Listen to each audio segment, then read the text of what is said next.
आज हम पढ़ने वाले हैं क्वेश्चन में right short note on vibration isolation, transmissibility and magnification factor of the vibrating system.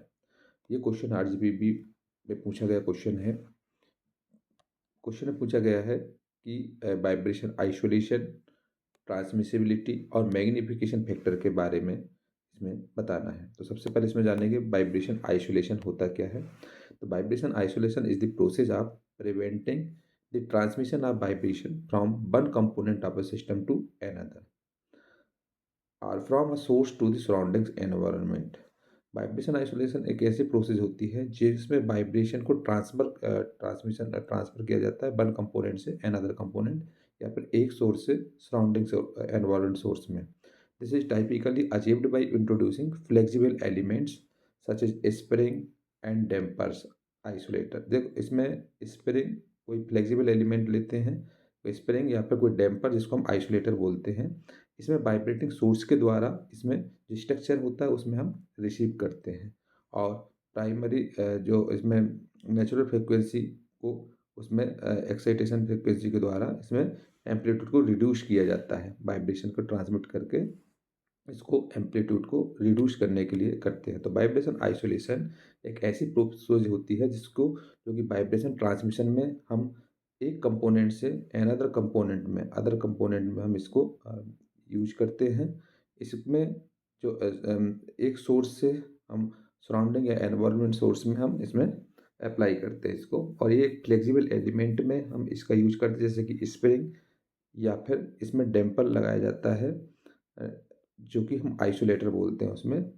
इसके द्वारा हम वाइब्रेशन को कम करने के लिए इसका यूज करते हैं, इसका एम्पलीट्यूड को कम करने के लिए, रिड्यूस करने के लिए। तो इसमें हम पढ़ेंगे vibration isolation is the process of preventing the transmission of vibration from one component of a system to another or from a source to the surrounding component environment.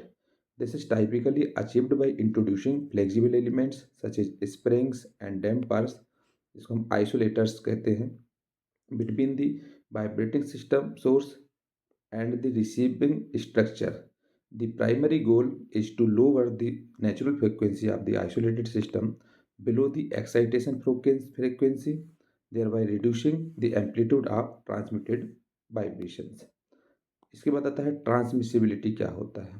Transmissibility जिसको हम टी आर बताते हैं is a dimension less ratio that qualifies the effectiveness of vibration isolation. It is defined as the ratio of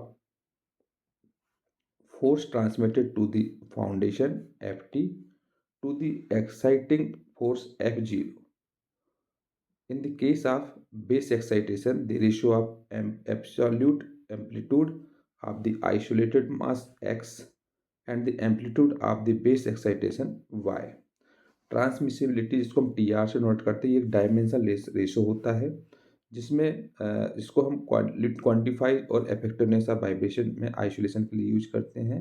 ये होता है कि ये अनुपात होता है, रेशो होता है force transmitted to the foundation to the excitation force का, मतलब F T upon F O होता है। एफ टी और एफ ओ का जो रेशो होता है वो हम ट्रांसमिसिबिलिटी कहते हैं। इसको हम अदर बेस एक्साइटेशन में भी लेते हैं जैसे कि absolute amplitude of the mass और एम्पलीट्यूड ऑफ द बेस, दो का रेशो भी होता है ये ट्रांसमिसिबिलिटी। जो कि हम मैथमेटिकल में समझे तो ट्रांसमिसिबिलिटी मतलब T R equal to force excited force transmitted upon exciting force, या इसको हम लिख सकते हैं F T upon F zero. Amplitude of mass upon amplitude of base मतलब X upon Y. For effective isolation, the transmissibility should be less than 1. तो transmissibility less than 1 इसको लिख सकते हैं, which typically occurs when the frequency ratio omega upon omega n is greater than √2. Effective isolation के लिए transmissibility 1 से कम होती है, मतलब टी आर लेस देन 1 होता है, जिसको हम फ्रिक्वेंसी रेशियो हम omega upon omega greater than लेते हैं √2 से। सो ट्रांसमिसिबिलिटी टी आर एक डायमेंशन लेस रेशियो होता है जो कि क्वांटिफाइज और इफेक्टिवनेस ऑफ वाइब्रेशन के लिए हम करते हैं, जैसे कि आइसोलेशन के लिए। ये रेशियो होता है force transmitted to the foundation Ft to the exciting force F0।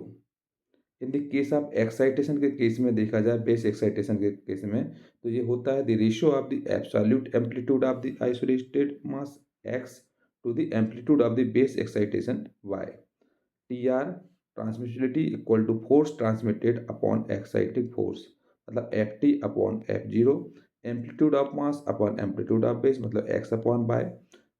इफेक्टो isolation की कंडीशन में इसमें हम ट्रांसमिसिबिलिटी हमेशा लेस देन होता है 1 से, टी आर लेस देन 1, और फ्रीक्वेंसी रेशियो इसका होता है omega upon omega N is greater than √2।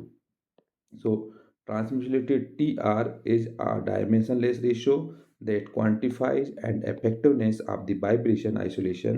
It is defined as the ratio of force F transmitted to the foundation Ft to the exciting force F0, or in the case of the base excitation, the ratio of absolute amplitude of the isolated mass x to the amplitude of the base excitation y।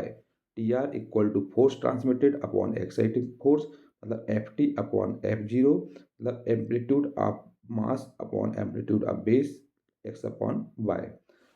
For effective isolation, the transmissibility should be less than 1, TR less than 1, which typically occurs when the frequency ratio omega upon omega n is greater than √2।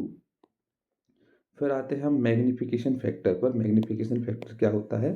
The magnification factor मतलब MF, also known as amplitude ratio, describes how much the amplitude of a system vibration is amplified compared to the static deflection that should be caused by the same force. It is the ratio of dynamic amplitude of vibration x to the static deflection del st caused by the same maximum force F0।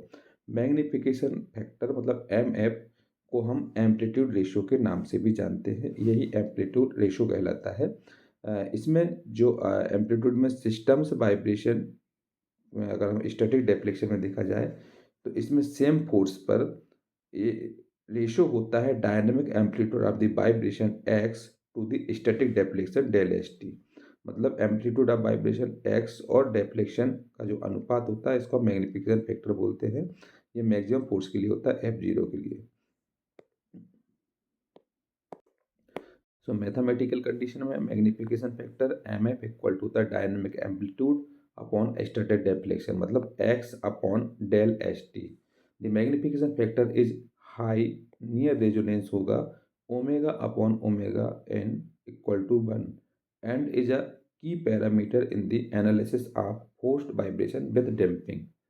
तो इसमें magnification high होता है जब resonance omega upon omega N equal to 1।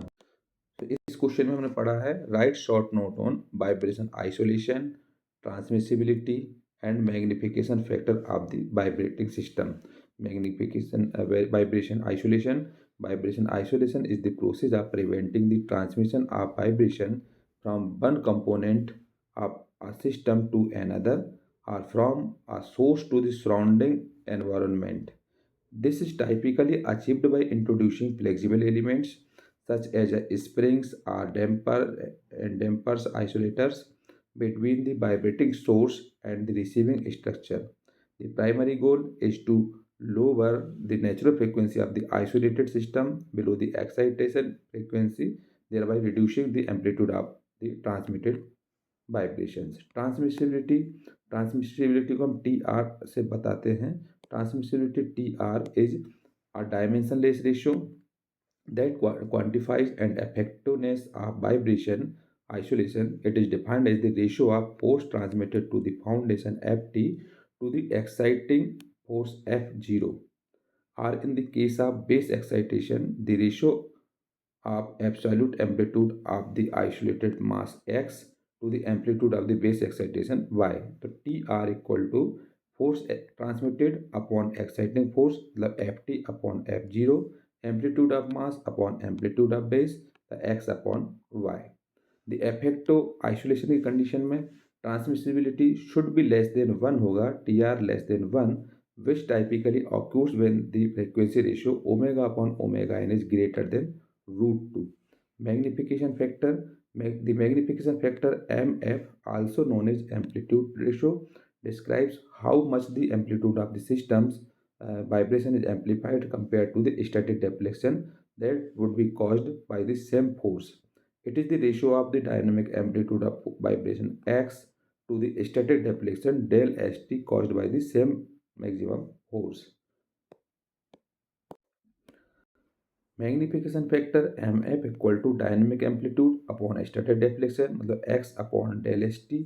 So the magnification factor is high near resonance omega upon omega n equal to 1 and is a key parameter in the analysis of forced vibration wet damping.